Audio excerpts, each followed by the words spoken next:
ಕುಮಾರ್ ಅಂತ ಹೇಳ್ಬಿಟ್ಟು ಕರ್ನಾಟಕ ಕಾರ್ಯನಿರತ ಪತ್ರಕರ್ತರ ಸಂಘದ ಜಿಲ್ಲಾ ಅಧ್ಯಕ್ಷ ಆಗಿದೆ.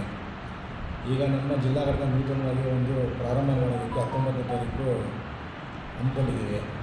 ಅದಕ್ಕೆ ನಮ್ಮ ಬೆಂಗಳೂರಿಂದ ಪ್ರಧಾನ ಕಾರ್ಯದರ್ಶಿಯಾದ ವಿಲಿಯಂ ಅಮರನಾಥ್ನವರು ಮತ್ತು ಅಧ್ಯಕ್ಷರು ಅದನ್ನು ಬಂದು ಉದ್ಘಾಟನೆ ಮಾಡ್ತಾರೆ.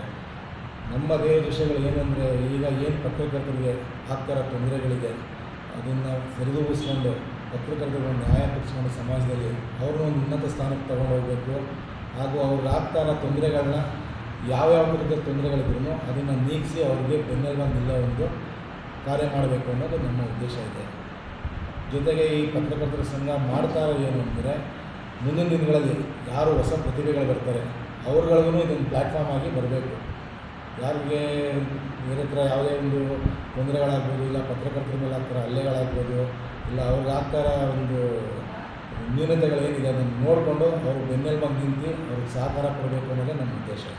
ಅವತ್ತೇನಾದ್ರು ಹೊಸ್ದಾಗಿ ಸೇರ್ಕೊಂಡು ಅಧಿಕೃತವಾಗಿ ಏನಾದ್ರು ಗುರುತಿನ ಚೀಟಿ ಆ ಥರ ಏನಾರು ಕೊಡ್ತಾ ಇದ್ದೀರಾ? ಅವತ್ತಿನ ದಿನ ಯಾರು ನಮ್ಮ ಸಂಘಕ್ಕೆ ಸೇರ್ಪಡೆಯಾಗಿದ್ದಾರೆ ಅವರಿಗೆ ಒಂದು ಐಡೆಂಟಿ ಕಾರ್ಡ್ ಕೊಡ್ತೀವಿ, ಜೊತೆಗೆ ಒಂದು ಪ್ರಮಾಣ ಪತ್ರನೂ ಕೊಡ್ತಾ ಇದ್ದೀವಿ.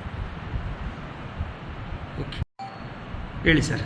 ಕರ್ನಾಟಕ ಕಾರ್ಯನಿರತ ಪತ್ರಕರ್ತರ ಸಂಘ ಮೈಸೂರು ಜಿಲ್ಲಾ ಘಟಕದ ಪ್ರಧಾನ ಕಾರ್ಯದರ್ಶಿಯಾಗಿ ರೇವಣ್ ಸಿದ್ದೇಶ್ವರರಾದ ನಾನು 19ನೇ ತಾರೀಕು ರಾಜ್ಯ ಪ್ರಧಾನ ಕಾರ್ಯದರ್ಶಿಯವರು ಆಗಮಿಸುತ್ತಿದ್ದು ಜಿಲ್ಲಾ ಘಟಕದ ಉದ್ಘಾಟನಾ ಸಮಾರಂಭವನ್ನು ಜಲದರ್ಶಿನಿಯಲ್ಲಿ ಹಮ್ಮಿಕೊಂಡಿರುತ್ತೇವೆ.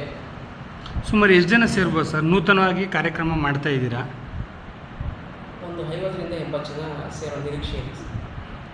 ಈಗ ತಮ್ಮ ರೂಪರೇಷೆಗಳು ಏನಿದೆ ಸರ್? ಹೊಸದಾಗಿ ನೂತನವಾಗಿ ಓಪನ್ ಮಾಡಿದ್ದೀರಾ, ನಿಮ್ಮ ಉದ್ದೇಶ ಏನಿದೆ ಸರ್? ಪತ್ರಕರ್ತರಿಗೆ ಏನು ಅಂದ್ಕೊಂಡು ಯಾವ ರೀತಿ ಯೋಜನೆ ಹಾಕ್ಕೊಂಡಿದ್ದೀರಾ ನೀವು?